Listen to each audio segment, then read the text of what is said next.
It's June 1816 in Vermont.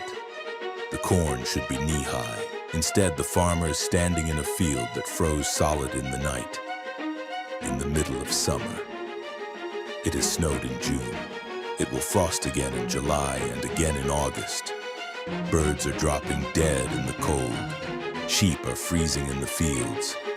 And no one, not the farmers, not the newspapers, not the finest scientific minds in the world, has any idea why. Before it's over, this single ruined summer will help starve hundreds of thousands of people across 2 continents, empty whole regions of New England, and set off the last great famine of the Western world. And the cause was already a year old and 8,000 miles away.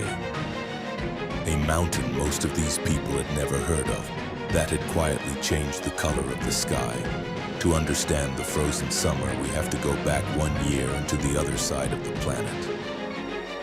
To an island called Sumbawa in what was then the Dutch East Indies. There stood Mount Tambora.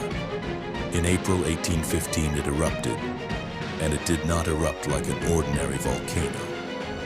It produced the single most powerful eruption in all of recorded human history.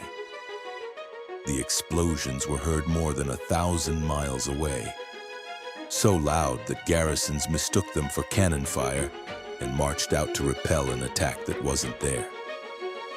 The mountain lost its entire summit. Something like 150 cubic kilometers of rock and ash were blown into the sky. On the islands nearby, day turned to pitch black for days. Ash buried crops and poisoned the water. The immediate toll from the blast and from the starvation and disease that followed on Sumbawa itself reached into the tens of thousands. By that measure alone, Tambora was already one of the deadliest natural disasters ever recorded. But the truly world-changing damage was invisible, and it was just beginning. Tambora threw an enormous cloud of sulfur gas so high that it reached the stratosphere, above the weather, above the rain that would otherwise have washed it out.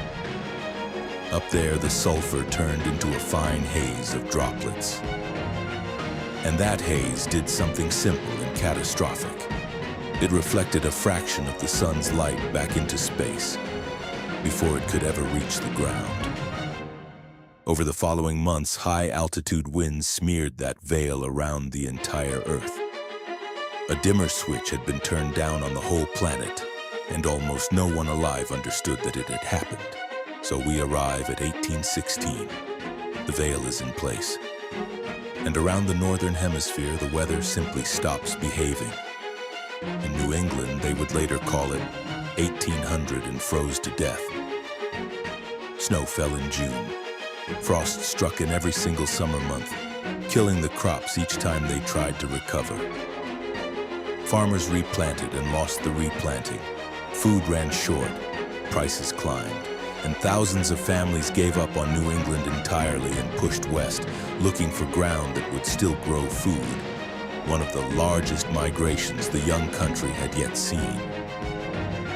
But it was worse in Europe, a continent still exhausted and hungry from decades of war. There, the missing sun came with endless cold rain. Harvest after harvest rotted in the fields.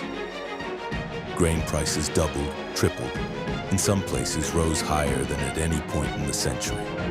And when the bread runs out, the pattern is always the same.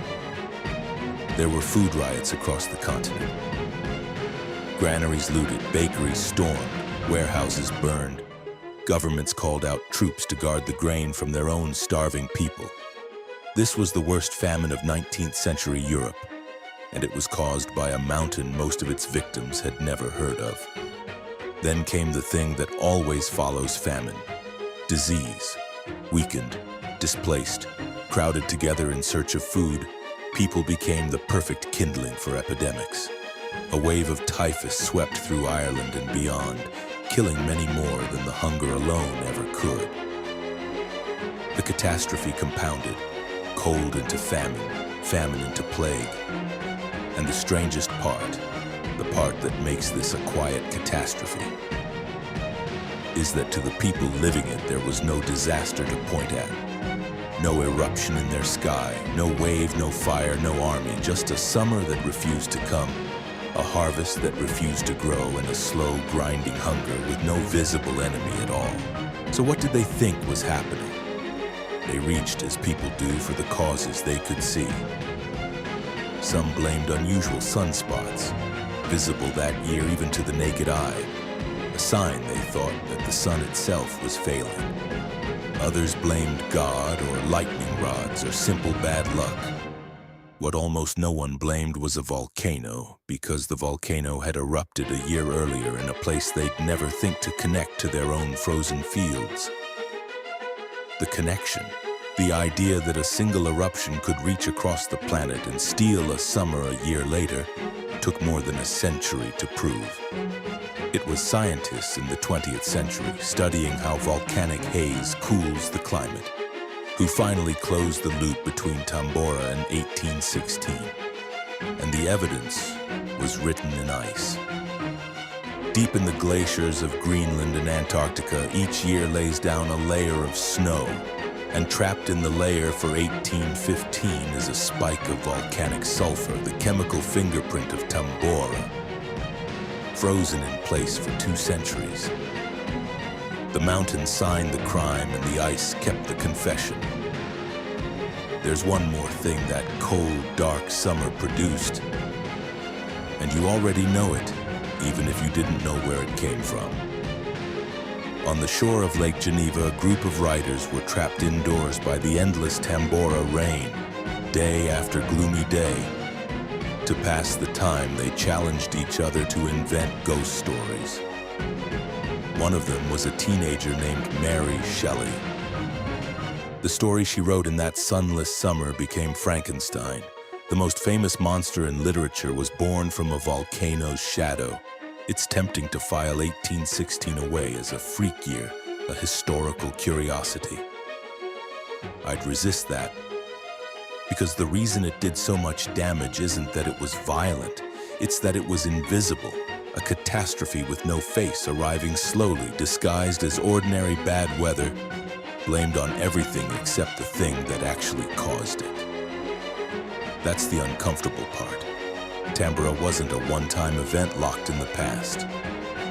The Earth's climate can still be pushed by forces we don't see coming, and don't connect to their effects until long after. A haze in the high atmosphere, a shift too gradual to feel day to day. The people of 1816 weren't foolish. They simply couldn't see the enemy. And a slow, invisible threat is the single hardest kind for human beings to believe in, until the fields don't grow. They called it the year without a summer.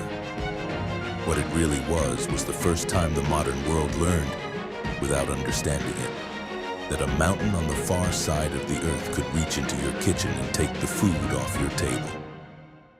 If you want another slow catastrophe, the textbooks rush past.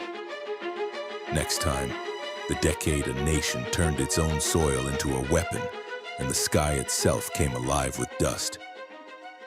The Dust Bowl. I'll see you there.